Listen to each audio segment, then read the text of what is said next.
In terms of lethality, it was deadly and scary, like COVID-19. In 1968 and 69, the H3N2 pandemic killed more individuals in the US than the combined total of American fatalities during both the Vietnam and Korean Wars. And this happened in the lifetimes of every American over the age of 52. It's mostly forgotten today. Why is that? If anything kills over 10 million people in the next few decades, it's most likely to be a highly infectious virus rather than a war. Not missiles, but microbes. Now, part of the reason for this is that we have invested a huge amount in nuclear deterrence. But we've actually invested very little in a system to stop an epidemic. We're not ready for the next epidemic. C'est une nouvelle approche qui avait jamais été expérimentée sur le terrain. Et là, on a les preuves que ça fonctionne et que ça fonctionne très bien. En moins d'un an, on a créé des vaccins contre un virus dont on ignorait l'existence il y a un an. C'est absolument hallucinant d'un point de vue scientifique.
Un an que la Covid-19 a fait son apparition et on ne connaît toujours pas avec exactitude son origine. Mais selon une étude publiée début février par l'université de Cambridge, le réchauffement climatique aurait joué un rôle dans l'émergence de la Covid-19. Il aurait modifié la biodiversité et, par ricochet, offert les conditions favorables à l'apparition et à la diffusion de nouveaux virus. En d'autres termes, le dérèglement climatique peut favoriser l'émergence de nouvelles pandémies. En voici.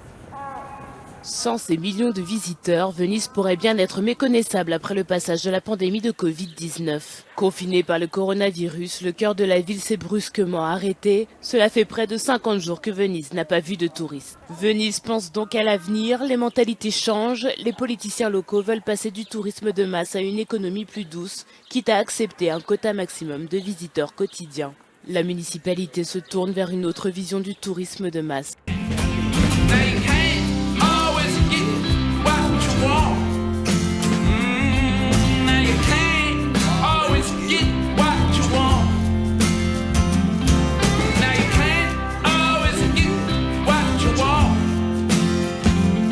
But if you trust sometime, you just might find you get what you need.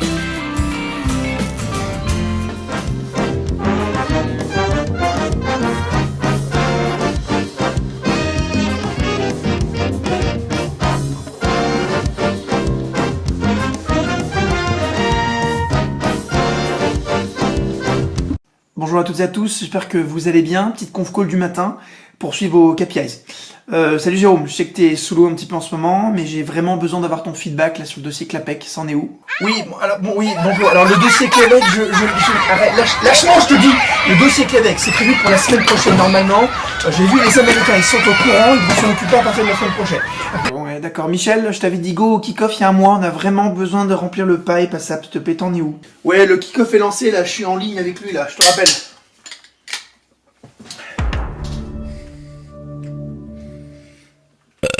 Michel, vous êtes au courant que votre caméra est allumée? Ah merde! Shoot them dead.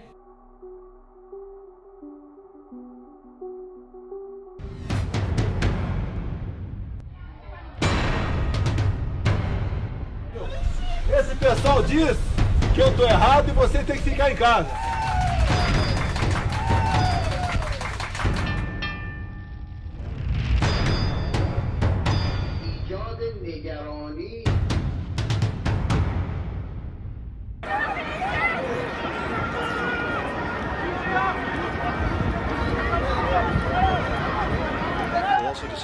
Nous allons discuter de nos profondes inquiétudes au sujet des actes de la Chine concernant le Xinjiang, Hong Kong, Taïwan, les cyberattaques contre les États-Unis et la coercition économique contre nos alliés.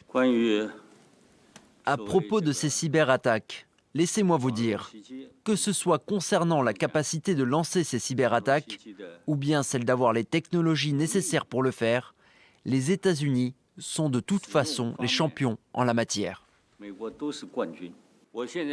Les États-Unis n'ont pas les qualifications pour prétendre parler à la Chine depuis une position de force.